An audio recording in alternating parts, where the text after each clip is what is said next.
The entire town gathers as the mayor confronts Sheriff Garrison about the unnatural relationship with his deputy. "Hand over the boy or lose your badge," they demand. But Holt's answer shocks everyone. "If he goes, I go." The crowd erupts. Before we dive in, comment where in the world you're watching from, and don't forget to click subscribe. The dust had barely settled when Cade Mercer realized his mistake. He had walked straight into Sheriff Holt Garrison's trap, and now there was no way out except through the man himself. The sun hung low over Redemption Falls, casting long shadows across the jailhouse porch where the sheriff stood waiting. Holt Garrison was a mountain of a man, 6'5" if he was an inch, with shoulders broad enough to block out the dying light, arms thick as fence posts, hands that looked like they could break a man in half. His badge caught the sunset, but it was his eyes that held Cade frozen, cold gray steel that seemed to see straight through every lie, every desperate plan forming in Cade's mind. "Hands where I can see them," Holt's voice rumbled, deep and commanding, the kind of voice that made grown men obey without thinking. Cade raised his hands slowly, his heart hammering against his ribs. He was 22, but he felt like a child caught stealing candy. He had never been with anyone, never even been kissed, had spent his whole life running from town to town before he could get close to anybody. And now, here he stood, trembling before this giant of a lawman who looked like he could devour him whole. The stolen saddlebag hung heavy across his shoulder, evidence of his crime, proof of his desperation. "I didn't mean any harm," Cade started, his voice shaking. But the words died in his throat when Holt took a step forward. "That so?" Holt moved with surprising grace for such a large man, circling Cade like a wolf studying wounded prey. "Then why'd you take what wasn't yours?" Cade swallowed hard. The sheriff's presence was overwhelming, filling the space between them with an energy that made the air feel thick and charged. "I needed money to get out of this town, to start somewhere new." By stealing from the bank? Holt stopped directly in front of him, so close Cade could feel the heat radiating from the man's body, could smell leather and gunpowder and something else, something masculine and intoxicating that made his head spin. "I was desperate." The words came out barely above a whisper. Holt's eyes narrowed, and for a long moment he said nothing. Then, slowly, deliberately, he reached out and plucked the saddlebag from Cade's shoulder. Their fingers brushed, and Cade felt a shock run through him like lightning, unexpected and terrifying in its intensity. "Desperate men make foolish choices," Holt said, his voice dropping lower, intimate in a way that made Cade's breath catch. "Now I've got a choice to make about you."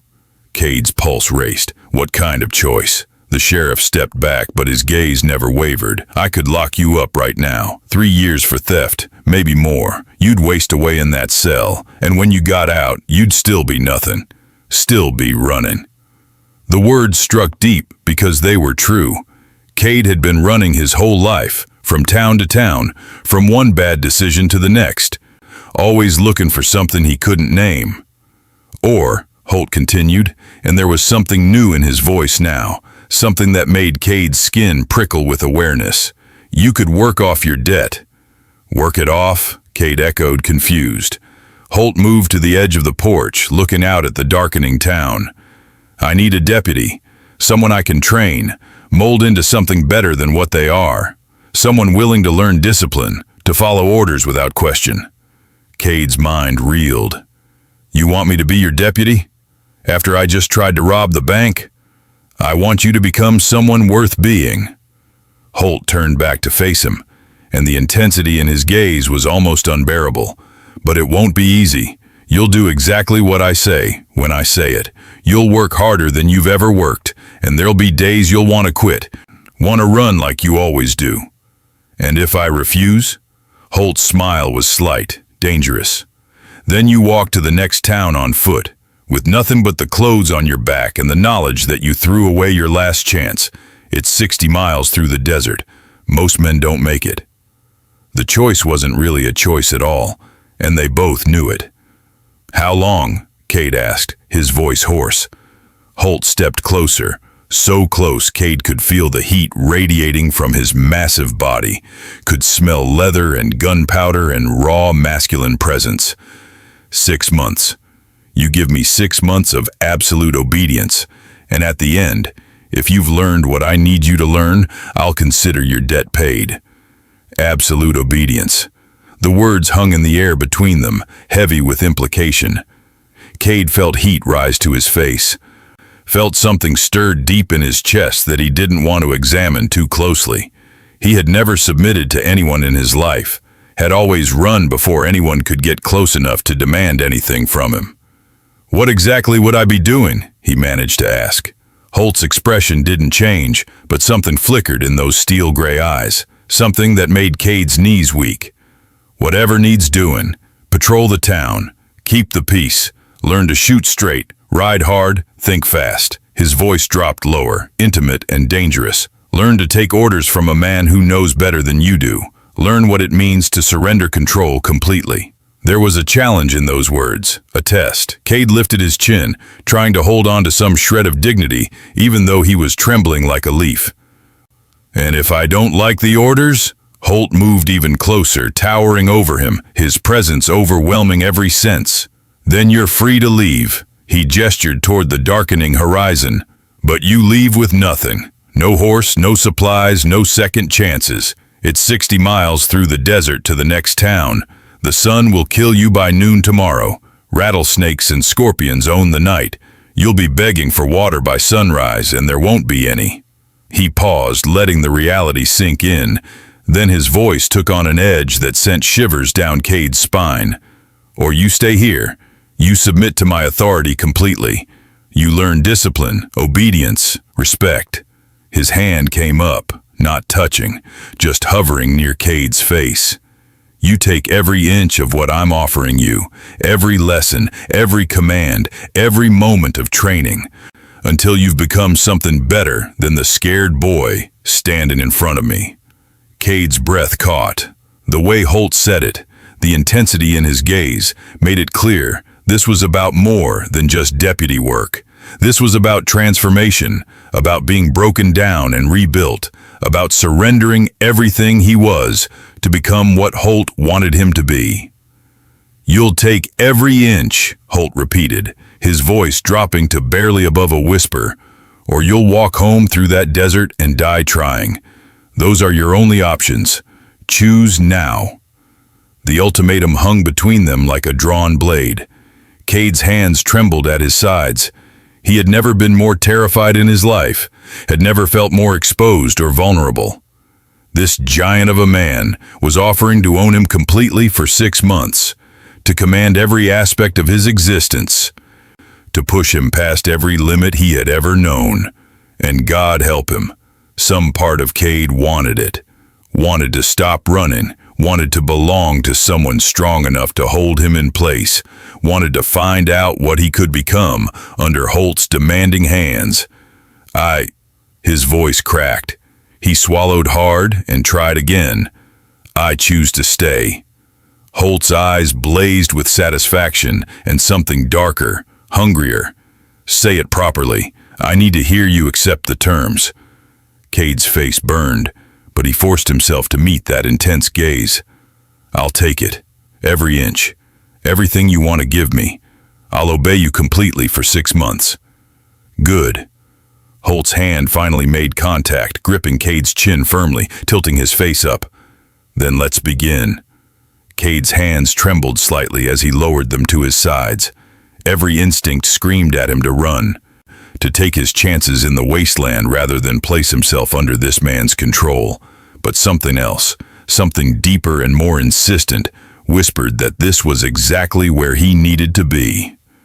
6 months, Cade said finally, his voice steadier than he felt. And then I'm free? If you earn it. Holt extended his hand, large and calloused and strong. Do we have an understanding? Cade stared at that outstretched hand, knowing that once he took it, everything would change. There would be no more running, no more hiding behind desperation and bad choices. He would belong to this man, in whatever way Holt decided, for half a year. He reached out and clasped the sheriff's hand. The grip was firm, unyielding, and sent another shock of awareness through Cade's body. Holt's thumb pressed against his wrist, feeling his racing pulse, and the ghost of a smile crossed the sheriff's face. "Good," Holt said quietly. "Then let's begin." That first night, Cade learned what absolute obedience meant. Holt led him into the jailhouse, past the empty cells, to a small room at the back that held nothing but a narrow cot, a wash basin, and a trunk. "This is yours now," the sheriff said. "You'll keep it clean. You'll be up before dawn every morning, and you'll present yourself to me for inspection at first light." Inspection? Cade's voice cracked slightly, and he hated how young he sounded, how inexperienced. "To make sure you're fit for duty." Holt's gaze traveled slowly down Cade's dusty, travel-worn form, and Cade felt stripped bare under that assessment. "Right now, you look like something the wind dragged in." "That changes tomorrow." He pulled open the trunk and removed a neatly folded set of clothes, simple work pants and a shirt, but clean and well-maintained. He tossed them to Cade. "Get cleaned up. There's water in the basin. When you're done, come to my office."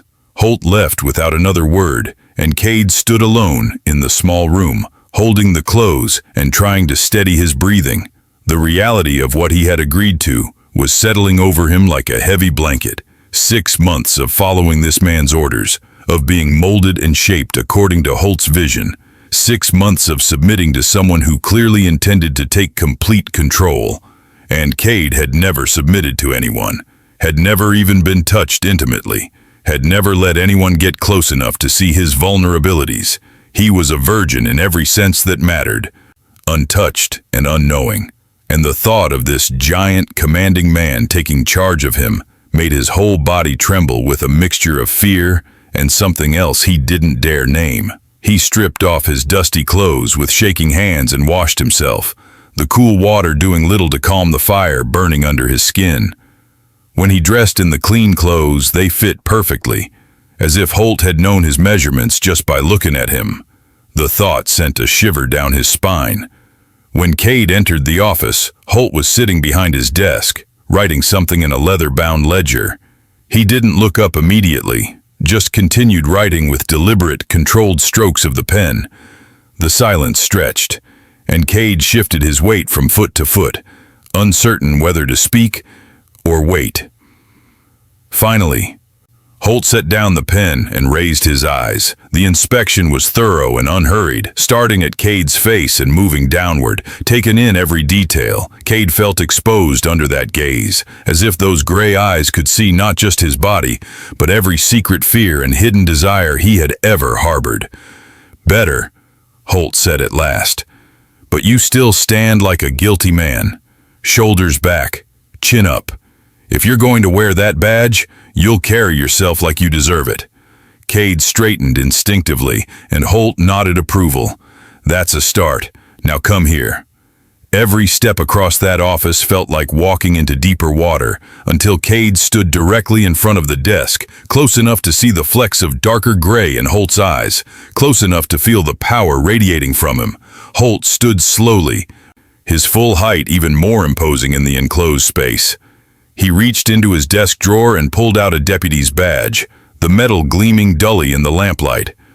"This doesn't belong to you yet," he said, his voice low and measured. "You'll have to earn the right to wear it." He pinned the badge to Cade's chest, his large hands steady and sure, fingers brushing against Cade's collarbone and sending another jolt of awareness through him. Holt's face was inches away, his breath warm against Cade's forehead. "Every morning," Holt continued, his hands still resting on Cade's shoulders, heavy and warm, "you'll report to me. I'll tell you what needs doing, and you'll do it. No questions, no hesitation. Do you understand?" "Yes, sir." The words came automatically, and Cade saw satisfaction flash across Holt's features. "Good boy." The praise was quiet, almost gentle, but it struck Cade like a physical blow, making his knees weak and his face burn with sudden, inexplicable heat. Holt's hands tightened briefly on his shoulders, then released him. "Get some sleep. Tomorrow starts early, and I promise you, it won't be gentle." Cade fled to his room, his heart pounding and his mind spinning. He lay on the narrow cot, staring at the ceiling, feeling the weight of the badge against his chest and the lingering warmth of Holt's hands on his shoulders. 6 months. He had agreed to 6 months of this, and it had only been one night. He closed his eyes and tried not to think about the way Holt's voice had sounded when he said "good boy," tried not to acknowledge the way his body had responded to those 2 simple words. But sleep was a long time coming, and when it finally did, his dreams were filled with steel gray eyes and a voice that commanded absolute obedience. Dawn came too quickly. Cade jolted awake to the sound of boots on wooden floors, heavy and purposeful. Before he could fully orient himself, Holt's voice cut through the darkness. "Up, now." He scrambled out of bed, his body protesting the early hour, and stood at something approximating attention. Holt filled the doorway, already dressed and imposing in the pre-dawn gloom. "You've got 5 minutes to make yourself presentable," Holt said. "Then meet me outside." True to his word, exactly 5 minutes later, Cade stumbled out into the cool morning air to find Holt waiting with 2 horses already saddled. The sheriff looked him over with a critical eye. "You'll do. Mount up." They rode out of town in silence, heading toward the eastern hills as the sky began to lighten. Cade's muscles ached from the unfamiliar saddle, and he struggled to keep pace with Holt's longer stride. The sheriff never looked back, never slowed, just maintained a punishing pace that left Cade breathless and struggling. When they finally stopped at a rocky outcropping overlooking the valley, the sun was just breaking over the horizon, painting everything in shades of gold and amber. Holt dismounted in one fluid motion and waited for Cade to do the same. "This is where we start," Holt said, pulling his rifle from its saddle holster. "You need to learn to shoot properly. Right now, you handle a gun like it's a snake about to bite you." "I can shoot just fine," Cade protested, stung. Holt's eyebrow rose. "Show me."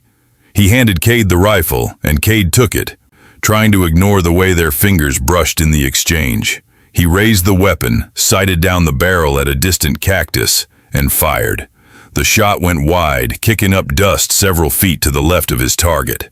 "Fine, is it?" Holt's voice was dry with amusement. Heat flooded Cade's face. "I'm out of practice.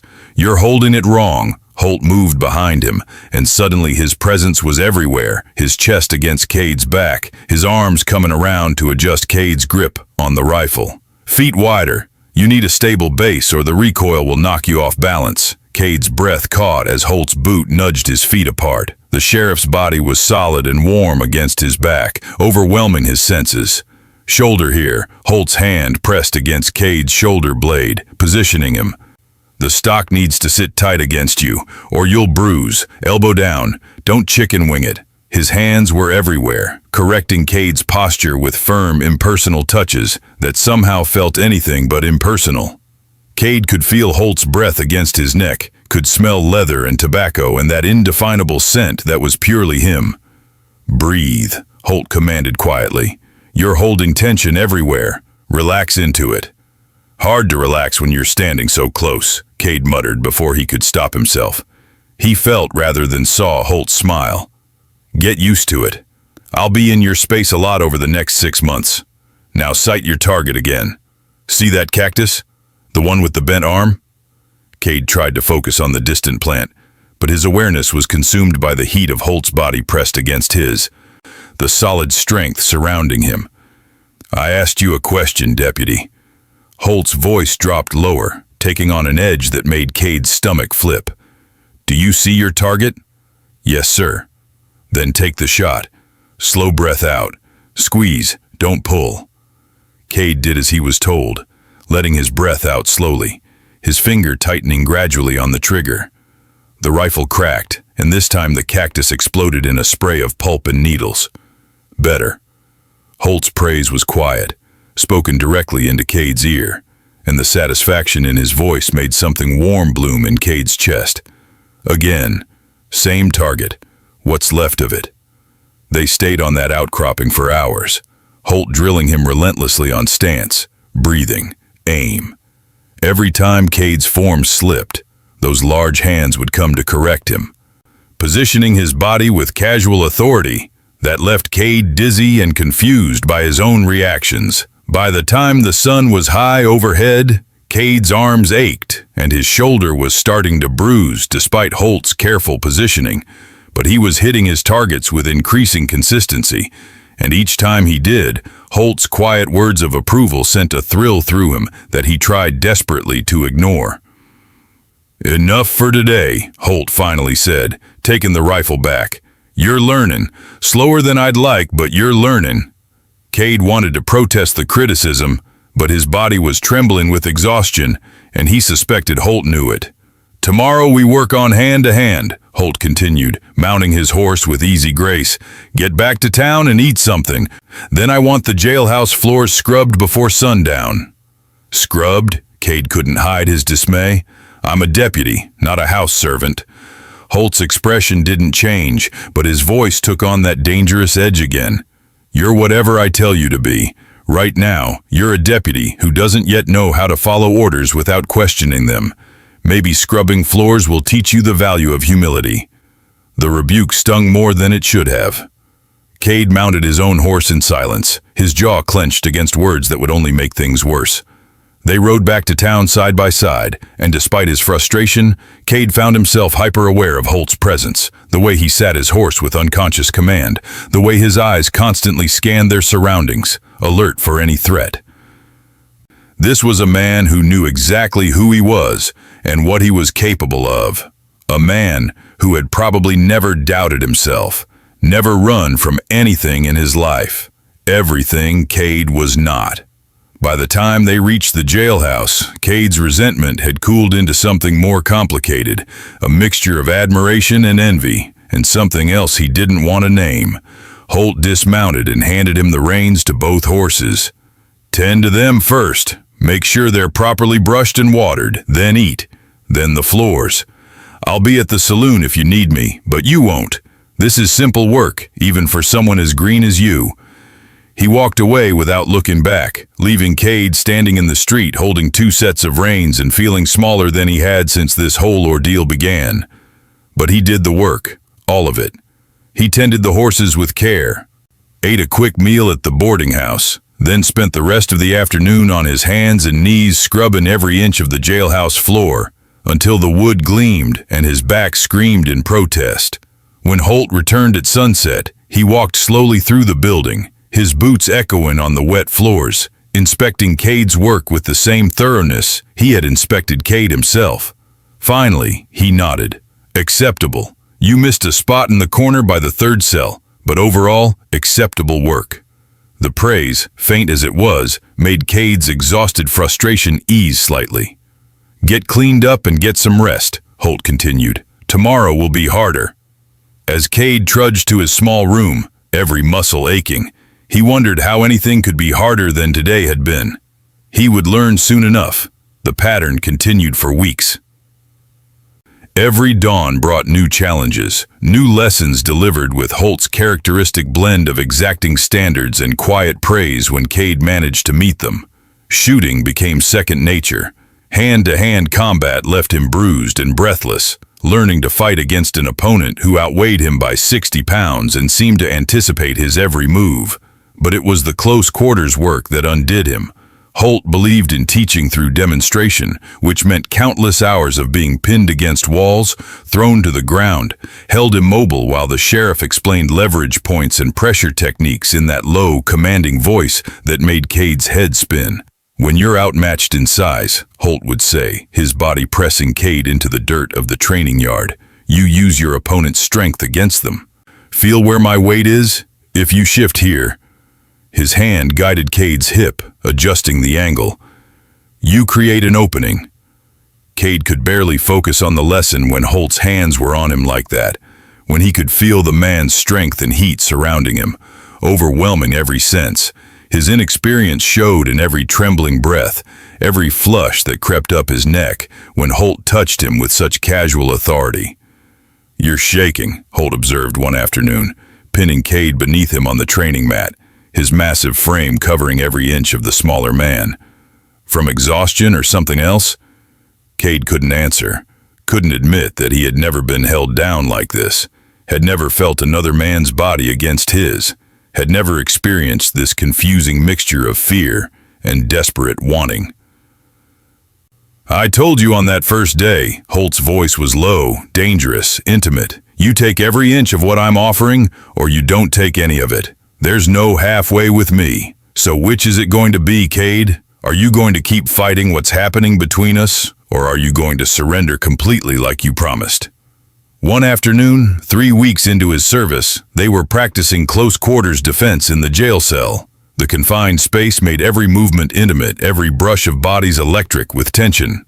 "An opponent gets you in a confined space, you've lost most of your advantages," Holt explained, backing Cade against the cell bars. "So you have to be creative. Show me what you'd do if I had you cornered like this." Cade's mind went blank. Holt stood inches away, one hand braced on the bars beside Cade's head, the other resting lightly on his chest, pinning him without any real force, just presence, just proximity, just the weight of those steel-gray eyes locked on his. Cade's voice came out rough. "I don't know." "Yes, you do. We practiced this yesterday. Where's my weak point right now?" But all Cade could think about was the way Holt's thumb was moving in a slow circle against his chest, probably unconscious, probably meaningless, but it was driving him to distraction. "Deputy?" Holt's voice dropped lower, taking on that edge that meant he was losing patience. "Answer the question." "Your stance is too wide," Cade managed to say. "If I dropped and rolled, I could get past you." "Show me," Cade tried. He really did. But when he dropped, Holt moved with him, anticipating the escape. And suddenly Cade was on his back on the cell floor, with the sheriff kneeling over him, hands pinning his wrists above his head. "Too slow," Holt said, and there was something new in his voice now, something that made Cade's breath stop. "And too obvious. Try again." But Cade couldn't move. He was trapped, not by Holt's strength, but by the sudden, overwhelming awareness of their position, of the way Holt's weight felt pressing him down, of how close the man's face was to his own. "I said try again." Holt's grip on his wrist tightened just slightly, and heat flooded through Cade's body so intense it was almost painful. "I can't." The words came out as barely a whisper. Holt went very still. For a long moment they stared at each other, and Cade saw the exact moment understanding dawned in those gray eyes. Saw awareness replace instruction, saw something shift and change in the air between them. "Can't." Holt's voice was dangerous now, quiet and controlled. "Or won't." Cade couldn't answer. His heart was hammering so hard he was certain Holt could feel it, could see the way his chest was rising and falling with quick, shallow breaths. Slowly, deliberately, Holt released his wrists and sat back. The loss of contact felt like being doused in cold water, shocking and unwelcome. "Get up." The command was flat, emotionless. Cade scrambled to his feet, his face burning with shame and confusion, and something else he absolutely could not afford to feel. Holt stood as well, his expression unreadable. "Go clean yourself up. We're done for today." "Sheriff, I said we're done." Holt's tone brooked no argument.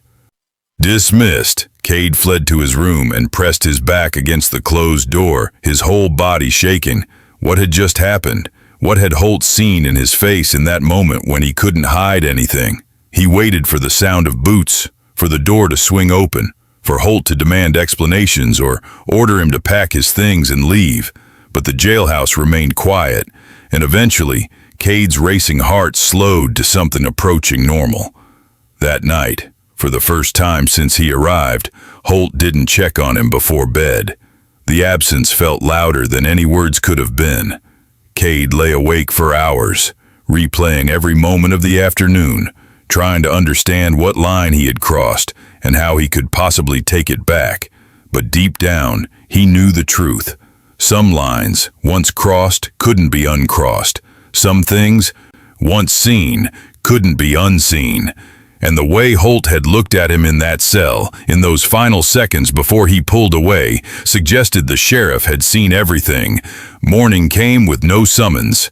Cade waited in his room as dawn broke, expecting at any moment to hear Holt's boots in the hall, that commanding voice ordering him to report. But the jailhouse remained silent save for the creaking of old wood and the distant sounds of the town waking up.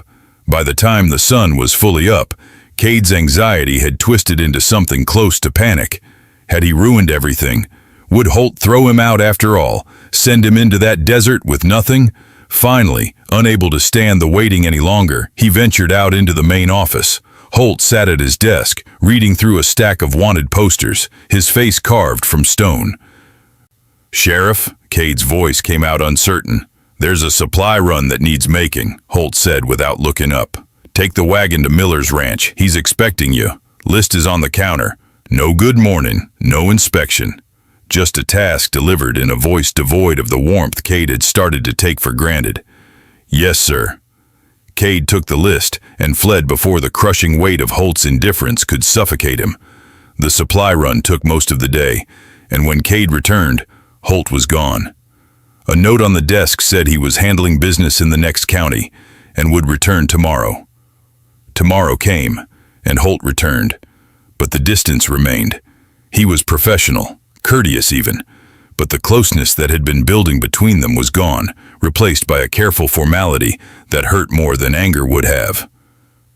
Training continued, but now Holt demonstrated techniques on a wooden post instead of on Cade. Instructions were given from across the room instead of with guiding hands. The electricity that had charged every interaction had been deliberately shut off, and Cade felt its absence like a physical ache.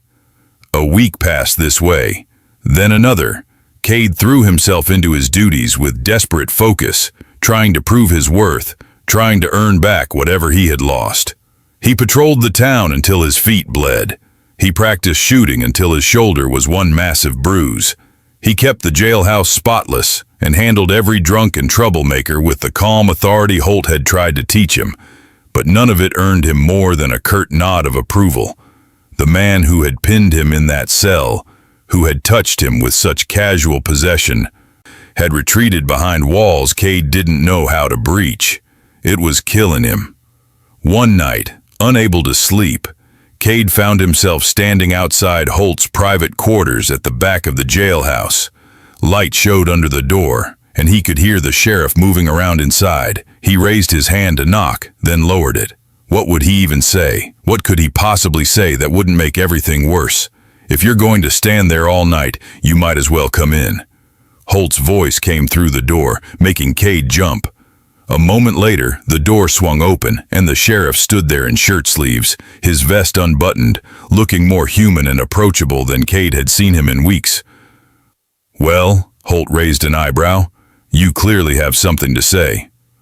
Cade's carefully rehearsed words evaporated. He stood there mute, drowning in the impossibility of this conversation. Holt sighed and stepped back. "Come in before someone sees you loitering and starts rumors neither of us need." Cade entered the room, his heart in his throat. It was spartanly furnished, a bed, a desk, a chest of drawers, but it felt intensely private, a space Holt hadn't shared with anyone. The sheriff closed the door and leaned against it, arms crossed. "I'm listening." "I don't know what I did wrong," Cade burst out, the words tumbling over themselves. "But whatever it was, I'm sorry. I'll do better. I'll be better. Just stop freezing me out like this." Holt was quiet for a long moment, his expression unreadable. Then he moved to the window, looking out at the dark street. "You didn't do anything wrong, Cade." The use of his first name after weeks of being called nothing but deputy made Cade's chest tight. "Then why?" "Because I did." Holt's voice was rough. "I crossed a line I had no business crossing. You're under my authority, dependent on me for your freedom, for your future. That creates a power imbalance that makes anything between us impossible." "Between us?" Cade's voice was barely a whisper. Holt turned to face him, and the look in his eyes made Cade's knees weak. "You're not as subtle as you think you are. The way you respond to my touch, the way your breath catches when I'm close, the way you look at me when you think I'm not watching." He shook his head. "I saw it all, and I took advantage." I let myself enjoy your reactions when I should have maintained proper distance. You weren't taking advantage, Cade protested. I wanted. He broke off, afraid to finish the sentence. You wanted what? Holt's voice was dangerous again, but in a different way now. Say it. Cade's courage failed him. He stood frozen, the truth burning on his tongue but refusing to come out. Holt crossed the room in 3 long strides, and suddenly they were inches apart, the sheriff's presence overwhelming in the confined space. I asked you a question, deputy. What did you want? The return to his title felt deliberate, a reminder of their respective positions, but it also felt like a challenge. You, Cade breathed. I wanted you. The admission hung in the air between them, terrifying and irrevocable. Holt's jaw clenched. You don't know what you're asking for. Then tell me. Cade found his courage from somewhere, met those gray eyes directly. Explain it to me. Make me understand why we're both miserable pretending there's nothing here when we both know there is. Because when your 6 months are up, you'll leave. Holt's voice was raw with something that might have been pain. You'll take your freedom and go, like you've always gone, like you always will. And I'll be left here with the memory of something that should never have happened in the first place. What if I don't want to leave? Holt laughed, but there was no humor in it. You're 22 years old. You've never stayed anywhere longer than a season. What makes you think this would be different? You, Cade said again, more firmly this time. You make it different. These past few weeks without whatever was building between us, they've been hell. I'd rather face the desert than spend another day with you looking at me like I'm just another obligation. Something shifted in Holt's expression. His hand came up slowly, giving Cade plenty of time to pull away, and cupped his jaw with surprising gentleness. You have no idea what you do to me, he said quietly. Standing there in my jailhouse, wearing that badge I gave you, looking at me like I hung the moon. It takes everything I have not to. He stopped himself, but Cade leaned into his touch, emboldened by the admission. Not to what? Not to forget every rule I've ever made for myself about propriety and position. Holt's thumb brushed across Cade's lower lip, and Cade's breath stuttered. Not to keep you here indefinitely. Finding excuses to extend your service because the thought of you leaving makes me want to burn this whole town down. Then don't let me leave. Cade's voice was shaking, but he didn't care. Keep me here, not as punishment, not as debt, but because you want me to stay. For how long? Holt's question was barely audible. Until you get restless? Until the next pretty face rides through town? Until you remember that you never wanted to be tied down in the first place? For as long as you'll have me. Cade covered Holt's hand with his own, pressing it more firmly against his face. I'm tired of running, Holt. I've been running my whole life, and I didn't even know what I was running from until I met you. I was running from this, from feeling something real, from wanting someone enough to stay. Holt's control was visibly cracking, his breathing harsh, his eyes blazing with barely restrained intensity. If we do this, he said, each word careful and weighted, there's no half measures. I'm not a man who does anything halfway. If I claim you, it's complete. No reservations, no escape clause. The word claim sent a shiver down Cade's spine that had nothing to do with fear. I'm not asking for halfway, Cade whispered. For a long moment, they stood frozen, balanced on a knife's edge. Then Holt's other hand came to frame Cade's face, holding him with a gentleness that contrasted sharply with the raw hunger in his eyes. Last chance to walk away, Holt said, his voice rough. Because once I start, I won't stop until you're completely mine. Every breath, every thought, every part of you will belong to me. Is that what you want? Cade's answer was to close the final inches between them, pressing himself against Holt's solid frame, feeling the man's heart hammering as hard as his own. Yes. The word had barely left his lips before Holt's mouth claimed his in a kiss that felt like falling and flying at the same time. There was nothing gentle about it, nothing tentative. It was possession and promise, and everything Cade had been craving without knowing how to name it. Holt kissed him like a man starving, like he was trying to consume Cade whole, and Cade met him with equal desperation, his hands fisting in Holt's shirt, pulling him closer, closer, never close enough. When they finally broke apart, both breathing hard, Holt rested his forehead against Cade's. "No more running," he said, and it was both a question and a command. "No more running," Cade agreed, and felt something inside him finally settle into place. Holt pulled back slightly, his hands still cradling Cade's face, his eyes searching. "Then we do this right, not in secret, not in shame. Tomorrow I'm going to the mayor and telling him I'm taking on a permanent deputy, someone I'm training to take over when I retire, someone I trust with my life and this town's future." "And tonight?" Cade's voice was barely a whisper. Holt's smile was slow and full of promise. "Tonight, I teach you what it really means to belong to someone, not as deputy to sheriff, but as mine to me." Cade's knees went weak, and Holt caught him easily, pulling him close. "But I need to hear you say it one more time. I need to know you understand what you're agreeing to." "I want to be yours," Cade said clearly, meeting those gray eyes without flinching, completely, in every way that matters. The last of Holt's restraint shattered. He lifted Cade effortlessly, and Cade wrapped his legs around the sheriff's waist instinctively, clinging as Holt carried him the few steps to the bed.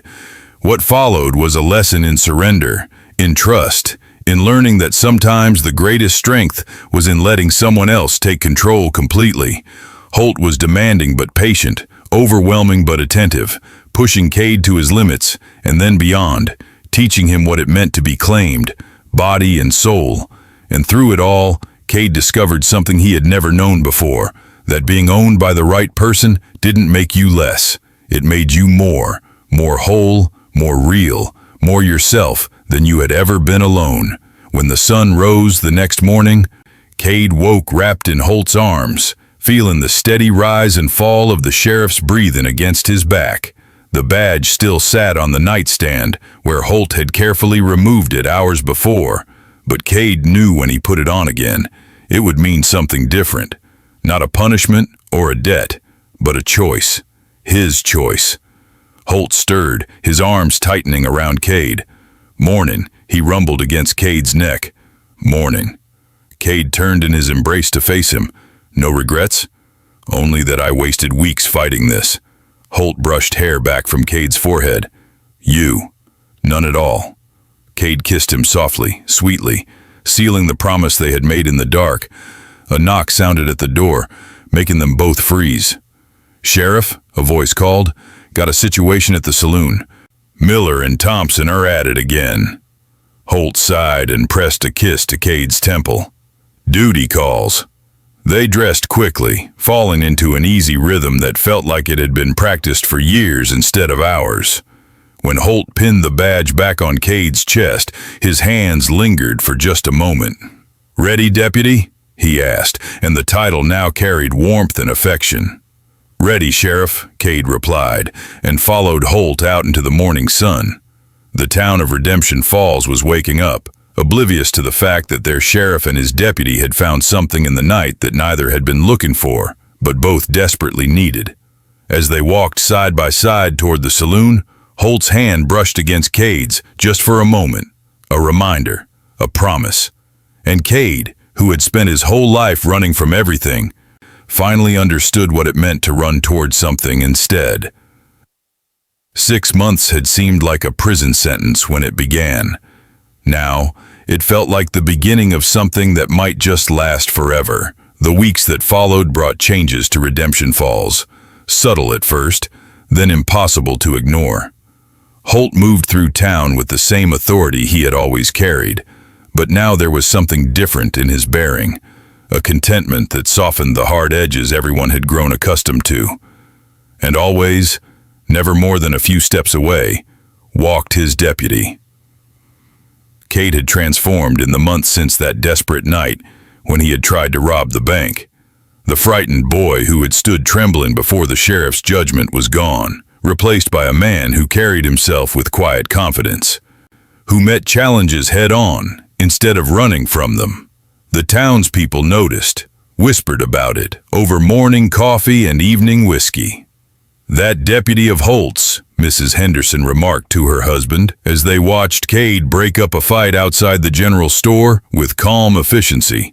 "He's nothing like the usual drifters. Holt's done something remarkable with him."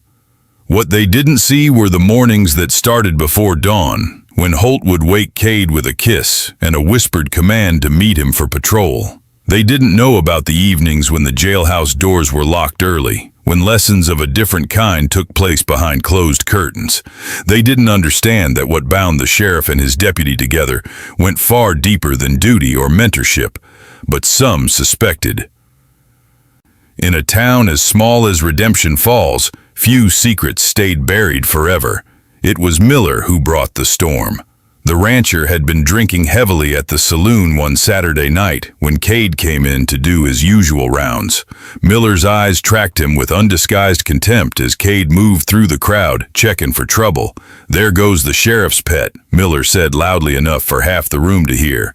"Wonder what he does to earn such special treatment." Cade felt the words like a slap, but kept his expression neutral. Holt had taught him that responding to every provocation was a sign of weakness, not strength. He continued his rounds, ignoring the snickers that followed Miller's comment. But Miller wasn't done. "Must be nice, having a soft bed at the jailhouse instead of sleeping rough like the rest of us did when we were starting out. Must be real nice, warming the sheriff's—" "That's enough." Cade's voice cut through the room, quiet but carrying an edge that made several men reach instinctively for weapons that weren't there. "You're drunk, Miller. Go home and sleep it off." "Or what?" Miller stood, swaying slightly. "You'll run crying to your master?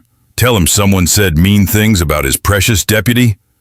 The room had gone silent now, everyone watching to see how this would play out. Cade felt heat rising in his face but forced himself to remain calm. This was a test, one that would define how the town saw him going forward. "Or I'll escort you home myself," Cade said evenly. "And tomorrow, when you're sober, maybe you'll remember that keeping the peace is my job, whether you like me or not." "Peace," Miller spat the word. "That what they're calling it now? We all know what you really are, boy. We know what kind of man shares a jailhouse with another man," and he never finished the sentence. Cade moved faster than Miller's alcohol-slowed reflexes could track, had the rancher's arm twisted behind his back and was walking him toward the door before the man could draw breath to protest. "Like I said," Cade's voice was pleasant, conversational even, though his grip was iron. "You're going home now. Sleep well, Miller." He deposited the rancher on the wooden sidewalk outside and turned to find Holt standing in the shadows across the street, watching. The sheriff's face was unreadable, but when their eyes met, Cade saw approval there, and something else. Pride. Holt crossed the street slowly, his spurs chiming in the quiet night. "Handled well," he said when he reached Cade's side. "Could have gone differently. He's just a drunk with a mean mouth." Cade tried to sound unconcerned, but his hands were shaking slightly from the adrenaline. "He said things that needed saying, apparently." Holt's voice was carefully neutral. "Things people have been thinking for a while now." Cade felt his stomach drop. "Does it bother you? What they think?" Holt was quiet for a long moment, looking out at the dark street. "I've never cared much what people thought of me. Being sheriff means making hard choices that not everyone will agree with. But you—" He turned to face Cade fully. "You're young still. You have your whole life ahead of you. Being associated with me, with what we are to each other, it could close doors for you. I don't want other doors." Cade moved closer, keeping his voice low. "This is where I belong, with you, in this town. Let them think what they want." Brave words after one drunk rancher. Holt's smile was slight, sad. "But there will be more. There always are. Men who see something they don't understand and try to destroy it rather than accept it. Then we face them together." Cade's jaw set stubbornly. "You told me no more running. That goes both ways. I'm not running from this, from us, no matter what anyone says." Something shifted in Holt's expression, the sadness giving way to that familiar intensity.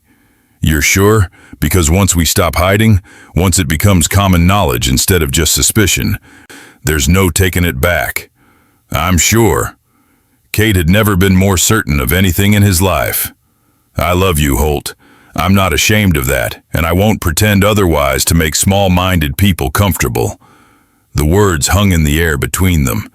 They had said many things to each other in the privacy of Holt's quarters, had shared intimacies both physical and emotional, but this was the first time either had spoken that particular truth out loud. Holt's hand came up to cup Cade's face, heedless of who might be watching from darkened windows. I love you too, he said quietly. More than I thought myself capable of loving anyone. And you're right. No more hiding. No more pretending. Let the town adjust or not. That's their choice. He leaned in and kissed Cade, soft and brief, but unmistakable. Right there, in the middle of Main Street. When he pulled back, his eyes were blazing with challenge, daring anyone to comment. The street remained quiet, but Cade knew windows had eyes, and by morning, everyone would know for certain what had been suspected. Come on, Holt said, taking Cade's hand openly for the first time in public. Let's go home. They walked back to the jailhouse hand in hand, and if their steps were steadier, their backs straighter, than they had been an hour before, neither mentioned it. The next morning brought consequences. Cade woke to find Holt already dressed, standing at the window with his arms crossed, looking out at something that had drawn a crowd in the street. Get dressed, he said without turning. We have company. Cade pulled on his clothes quickly and joined Holt at the window. Outside, a group of perhaps 20 townspeople had gathered, led by Mayor Pritchard and several of the town council members. Their faces were serious, some angry, others merely uncomfortable. How bad? Cade asked quietly. Depends on how we handle it. Holt turned from the window, his expression calm but his eyes hard. They want answers. We'll give them truth. But Cade, if this becomes too much, if they demand I dismiss you, I need you to let me handle it. Can you do that? Cade wanted to argue, to insist on fighting his own battles, but he recognized the wisdom in Holt's words. The sheriff had authority and respect these people wouldn't grant a former thief turned deputy. I can. They walked out together onto the porch, Holt slightly ahead, his body language protective without being obvious about it. The crowd quieted as they appeared. Mayor Pritchard stepped forward, a portly man who had always struck Cade as more politician than leader. Sheriff Garrison, we need to have a discussion about your deputy. Then speak. Holt's voice was level, giving nothing away. Pritchard shifted uncomfortably. There are concerns about the nature of your relationship with young Mercer, about whether it's appropriate for a man in your position to be involved with someone under your direct authority. Involved, Holt repeated the word flatly. Say what you mean, Mayor. Don't hide behind fancy language. A murmur ran through the crowd. Pritchard's face reddened. Fine. People are saying you and your deputy are engaged in an unnatural relationship, that you've used your position to coerce him into improper behavior, that you're bringing shame on this town by flaunting it openly. Cade's hands clenched into fists, but Holt's voice remained eerily calm. Unnatural. Improper. Interesting words from a man who lost his last deputy to drink and whose town was being torn apart by criminals before I took this job. Tell me, Mayor, has the crime rate gone up or down since Cade became my deputy? That's not the point. Answer the question. Now there was steel in Holt's tone, the voice of a man who had commanded troops in war and wouldn't be dismissed by a small-town bureaucrat. Pritchard swallowed. Down. Crime is down. And the citizens? Do they feel safer now than they did 6 months ago? Yes, but has Deputy Mercer shirked any duty? Failed to respond to any call for help? Shown anything but competence and dedication to this town? No. However, then what exactly is the problem, Mayor? Holt descended the porch steps slowly, moving into the crowd, his presence commanding everyone's attention. Is it that he's good at his job? Is it that he's helped make this town safer? Or is it simply that you don't like who he shares a bed with? Gasps rippled through the crowd. Several women clutched their husbands' arms, but no one looked away.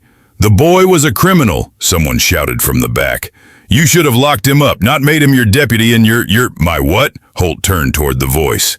"Finish your sentence. Don't be shy now." "Your lover," the man, Thompson from the feed store, pushed forward. "It ain't natural. Two men together like that. It's against God's law." "Is it?" Holt's voice was quiet now, dangerous. "And which of you is so pure, so free from sin, that you feel qualified to judge?" Thompson: "Didn't I catch you with Miller's wife in the barn last spring?" Mrs. Henderson: "Doesn't your husband come to me monthly about your gambling debts?" Pritchard: "Should we discuss where your campaign funds really came from?"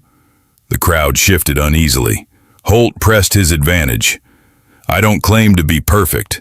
Neither does Cade. But what we have between us is honest. It's based on respect, trust, and yes, love. We're not hiding it, not lying about it, not pretending to be something we're not. How many of you can say the same about your relationships?" Silence fell, heavy and uncomfortable. "You want to run us out of town?" Holt continued. "That's your right. This is your town, and you can choose who protects it. But understand this, if Cade goes, I go. And you'll be back to having no law at all, just like before. Is your moral outrage worth that?" Mayor Pritchard stepped forward again, his voice conciliatory now. "Sheriff, no one's talking about running anyone out. We need to know this won't become a problem, that you'll both conduct yourselves with discretion." Discretion. Holt's smile was cold.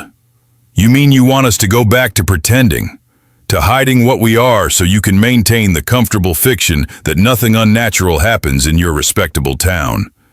We have children to think of." Mrs. Henderson spoke up, her voice trembling. "What kind of example does this set?" Cade couldn't stay silent anymore. He moved to stand beside Holt, meeting the woman's eyes directly.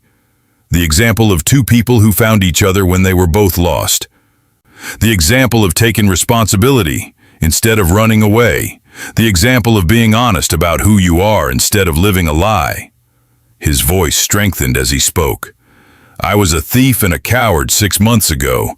Sheriff Garrison could have hanged me or thrown me in jail or sent me into the desert to die. Instead, he gave me a chance to become something better. And yes, along the way, we fell in love. But that doesn't change the fact that he saved my life, or that I would die to protect this town now. If you can't accept that, then maybe you don't deserve the protection we offer." A long silence followed his words. Then, surprisingly, a voice spoke up from the crowd. Old Samuel, the blacksmith, a man who rarely said anything in town meetings. "I got a question for the both of you," Samuel said slowly. "This thing between you, is it real? Not just some passing fancy or corruption like the mayor's worried about?" Holt and Cade exchanged a glance. Holt's hand found Cade's, clasping it firmly. "It's real," Holt said simply. "As real as any marriage I've seen." Samuel nodded slowly. "Then I don't see the problem. Man's entitled to happiness where he finds it. And the boy's right. We're safer now than we've been in years. Seems to me we'd be fools to run off good lawmen over something that ain't hurting anyone." "It's unnatural," Thompson insisted, but his voice had lost some of its conviction. "So's a lot of things," Samuel countered. "But I've seen wars and hardship, and I've learned that love in any form is too rare to spit on. These two want to build a life together. That's their business. Long as they do their jobs, I say let 'em be." Other voices rose in agreement. Not everyone, but enough that the tide was clearly shifting. Pritchard looked around, reading the room, and sighed. "Very well," he said stiffly. "You'll remain as sheriff, and Mercer as your deputy. But Sheriff Garrison, I'd appreciate if you'd at least maintain some professional boundaries in public. This is still a conservative town." "We'll be respectful," Holt agreed. "But we won't hide. Those are my terms. Take them or don't." Pritchard nodded reluctantly, and slowly the crowd began to disperse. Some left with disapproving glances, others with shrugs of acceptance. A few, like Samuel, stopped to shake both their hands and offer quiet words of support. When the street was finally clear, Cade let out a breath he hadn't realized he was holding. "That was terrifying," Holt finished, "and brave. You didn't have to speak up like that." Yes, I did. Cade looked at him seriously. You've been fighting my battles since the day we met. It was time I fought beside you instead of behind you. Holt pulled him close, heedless of any watching eyes that might remain. Partners then, in everything. Partners, Cade agreed, and felt the last piece of his old running self fall away, leaving behind only the man he had become. The months that followed were not easy, but they were honest. Some townspeople never accepted the relationship between their sheriff and his deputy. They looked away when Holt and Cade walked down the street together, muttered prayers for their souls, made sure their children crossed to the other side when either approached. But others, more than Cade had expected, simply shrugged and moved on. After all, as Samuel had pointed out, good law was hard to find on the frontier, and Holt and Cade were undeniably good at their jobs.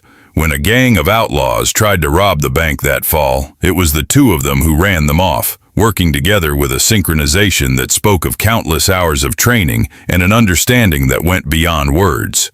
When a fire broke out at the feed store, they organized the bucket brigade and pulled Thompson's family to safety despite the man's continued hostility toward them. Slowly, grudgingly, even the most resistant citizens had to admit that whatever else they might be, the sheriff and his deputy were devoted to protecting Redemption Falls. Winter brought its own challenges. A harsh cold snap killed livestock and trapped families in their homes. Holt and Cade spent weeks riding through blizzards, checking on outlying ranches, delivering supplies to those who couldn't make it to town. More than once, they arrived to find families on the brink of starvation, and more than once, Holt dipped into his own salary to ensure no one went without. It was during one of these supply runs that they encountered the situation that would define their partnership in the eyes of the town forever. The Miller Ranch, ironically enough, was cut off by drifts that reached 12 feet high in places. Miller's wife had sent word to town that their youngest child was sick with fever and needed medicine, but the storm made travel nearly impossible. "We should wait," Mayor Pritchard said when Holt announced his intention to ride out. "The storm's only getting worse. That child could die waiting for the weather to clear." Holt was already saddling his horse, checking supplies. "I'm going. Then I'm going with you." Cade appeared beside him, his own horse ready. "It's too dangerous for both of us to risk." "I'm going," Cade repeated firmly. "We're partners, remember? That means I don't let you ride into hell alone." Holt's expression softened. He reached out and squeezed Cade's shoulder briefly. "Partners," he agreed. The ride to Miller's ranch was brutal. Wind screamed across the plains, driving snow into their faces until they could barely see. The cold was so intense that Cade lost feeling in his hands and feet, and twice they had to dismount and lead the horses through drifts that threatened to swallow them whole. But they made it, and when they arrived, they found Miller's youngest daughter burning with fever, delirious, and barely responsive. Holt administered the medicine while Cade helped Miller's wife prepare warm compresses and broth. They stayed the night, sleeping in the barn to leave the family the warmth of the house. And in the morning, the fever had broken. The little girl opened her eyes and asked for water, and Miller's wife burst into tears of relief. Miller himself found them in the barn as they were preparing to leave. He stood in the doorway, his face working with emotion he clearly didn't know how to express. "You saved her," he said finally, his voice rough. "You rode through that storm when no one else would, and you saved my daughter's life." Holt straightened from tightening his saddle. "It's our job to protect this town. That includes everyone in it. Even me." Miller's voice dropped. "Even after the things I said, the way I treated your deputy. Even you." Holt's tone was neutral, but not unkind. Miller looked at Cade, meeting his eyes for the first time with something other than contempt. "I was wrong about you, boy. About both of you. I let my own fears and prejudices blind me to the kind of men you really are." He swallowed hard. "I'm sorry. And I'm grateful, more grateful than I can say." He extended his hand to Cade. After a moment's hesitation, Cade took it, feeling the firm grip of a man offering genuine respect. "Your daughter's going to be fine," Cade said. "Just keep her warm and make sure she drinks plenty of fluids." "I will," Miller turned to Holt. "When you get back to town, tell the mayor I'll be speaking at the next council meeting. It's time this town stopped caring who you share your bed with and started appreciating what you do for all of us. The ride back to Redemption Falls was no less brutal than the ride out, but Cade barely noticed the cold. Something fundamental had shifted, and he knew it. They had proven themselves not through words or arguments, but through action, through the simple choice to risk their lives for someone who had shown them nothing but hatred. When they finally stumbled into the jailhouse, frozen and exhausted, they found the mayor waiting with hot coffee and blankets. "The whole town's been praying for your safe return," Pritchard said quietly. "Mrs. Miller sent word that her daughter's fever broke. You did good work out there." "Both of you?" Holt accepted the coffee with numb fingers. "Just doing our job." "No," Pritchard shook his head. "It was more than that, and people are starting to see it. Miller's already spread word about what you did, how you risked everything for his family despite how he treated you. Folks are talking, Sheriff, and for the first time, they're talking about how lucky this town is to have you both." After Pritchard left, Holt and Cade sat by the fire, thawing out slowly, their shoulders pressed together. Neither spoke for a long time, content simply to be warm and alive and together. Finally, Cade broke the silence. "Do you think it'll ever be completely accepted, what we are to each other?" Holt considered the question. "Maybe not by everyone. There will always be those who can't see past their own prejudices. But I think most people, when it comes down to it, care more about character than about who you love. We've proven our character. The rest will sort itself out in time. And if it doesn't?" Holt pulled him closer. "Then we'll deal with it, together, like we deal with everything else." Cade leaned into his warmth, feeling safe and settled in a way he never had before in his life. "I never thanked you properly," he said quietly. "For that first night, when you gave me a choice instead of just throwing me in jail or sending me away. For seeing something in me worth saving." "You saved yourself," Holt corrected gently. "I just gave you the opportunity.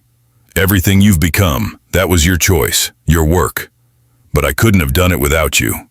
Cade turned to look at him. "You were the first person who ever believed I could be more than a thief and a coward. You made me want to be better, to deserve the faith you had in me." Holt's hand came up to cup his face, thumb brushing across his cheekbone. "And you exceeded every expectation I had. You're not just a good deputy, Cade. You're a good man, the kind of man I'm proud to stand beside, in public or private, no matter what anyone thinks." The kiss that followed was sweet and slow, an affirmation of everything they had been through and everything they had yet to face. When they finally pulled apart, both were smiling. "Come on," Holt said, rising and extending his hand to pull Cade to his feet. "Let's get some real rest. Tomorrow we're back on patrol, and I have a feeling winter's not done testing us yet." They retired to Holt's quarters, the space that had become theirs over the months, and fell asleep, wrapped in each other's arms, secure in the knowledge that whatever challenges tomorrow brought, they would face them together. Spring came eventually, as it always did, melting the snow and bringing new life to Redemption Falls. And with it came changes that neither Holt nor Cade had anticipated. It started with a letter, delivered by the territorial governor's courier on a bright April morning.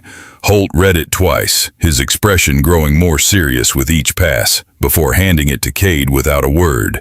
The letter was a commendation, praising Sheriff Garrison's exemplary service and noting the remarkable decrease in crime and increase in community stability since he had taken office.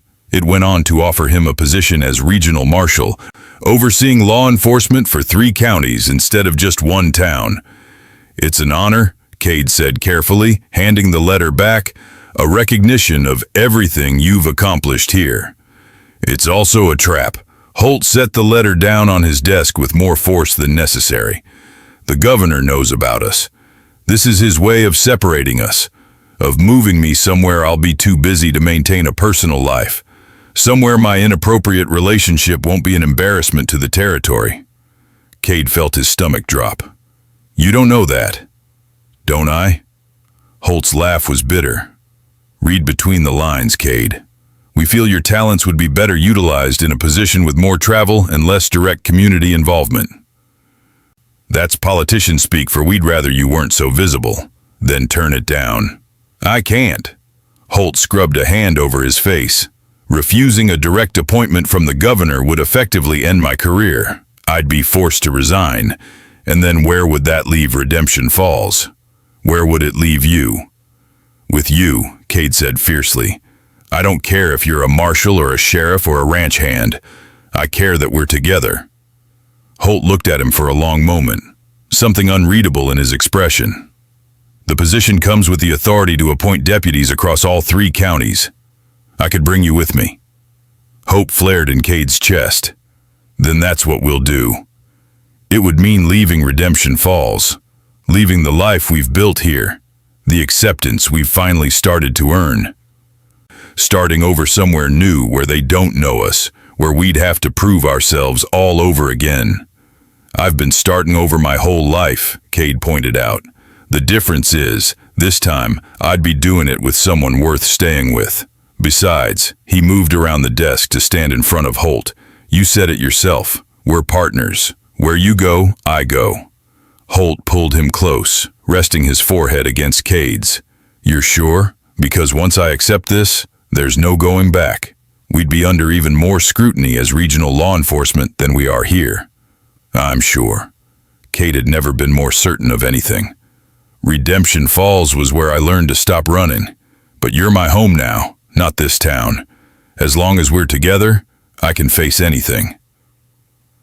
The decision made, Holt wrote his acceptance letter that same day. And within a week, official word came back.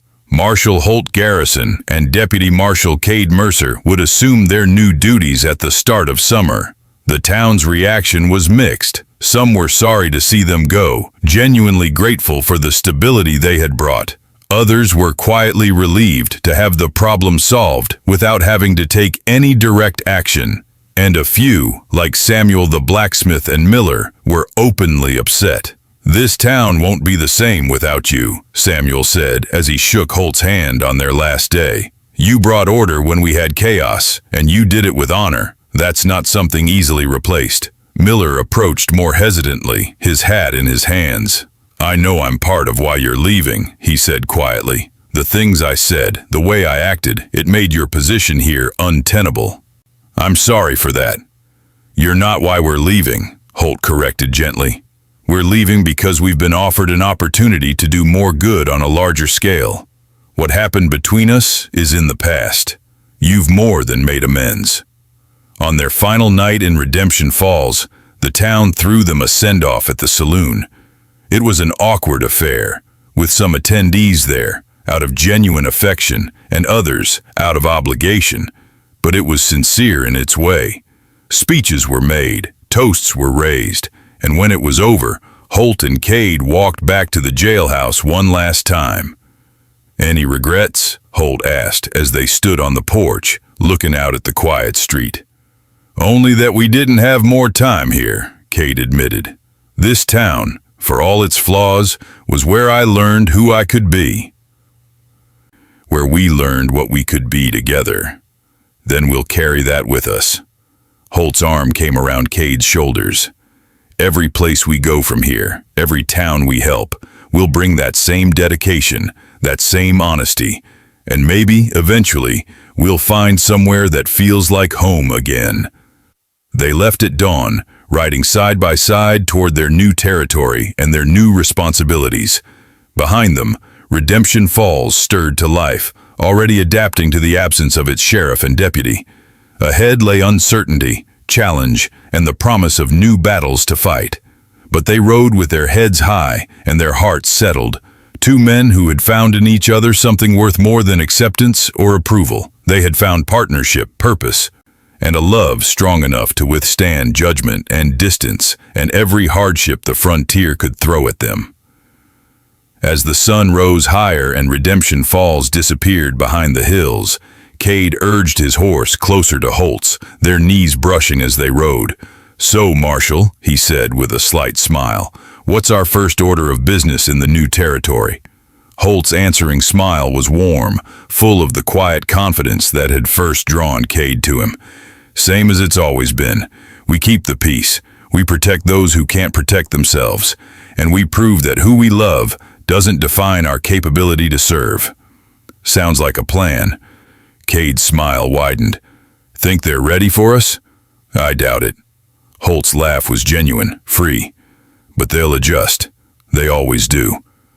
They rode on into the bright morning, leaving behind the town that had tested them and forged them into something stronger than either had been alone.